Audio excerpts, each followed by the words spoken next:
60 വർഷങ്ങളായി ജനഹൃദയങ്ങൾ ഏറ്റെടുത്ത ഒരു നാടകം ഏഷ്യയിലെ ഏറ്റവും വലിയ തിയേറ്റർ എക്സ്പീരിയൻസ് കൊടുത്തുകൊണ്ട് 20 ദിവസത്തേക്ക് പേടിയുടെ മുൾമുനയിൽ നിർത്താൻ രക്തരക്ഷസ് ഇതാ കോട്ടയത്ത്.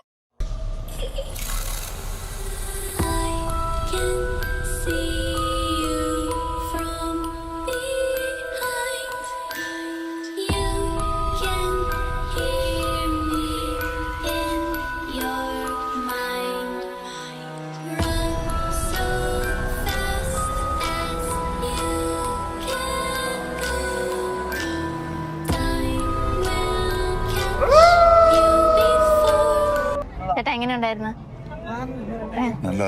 പണ്ടത്തെ ഒരു കിട്ടിയോ? എങ്ങനെ ഉണ്ടായിരുന്നു? ചെറിയ പിള്ളേർക്കൊന്നും കാണാൻ പറ്റില്ല, പേടിച്ചു പോവും. നല്ലതായിരുന്നു, ഞങ്ങൾ ശരിക്കും ആസ്വദിച്ചു. എങ്ങനെ ഉണ്ടായിരുന്നു? എങ്ങനെ എക്സ്പീരിയൻസ് ഒന്ന് പറയൂ. എന്റെ ഫസ്റ്റ് എക്സ്പീരിയൻസ് ആയിരുന്നു. കുഴപ്പമില്ല, അത്യാവശ്യം നല്ലതായിരുന്നു. പെട്ടെന്ന് സൗണ്ട് ഒക്കെ ഒരു പേടിയായിരുന്നു, അപ്പൊ ഒരു പേടി തോന്നുന്നു. അല്ലാണ്ട് കഥ മൊത്തത്തിൽ പേടിയായിട്ട് തോന്നിയില്ല.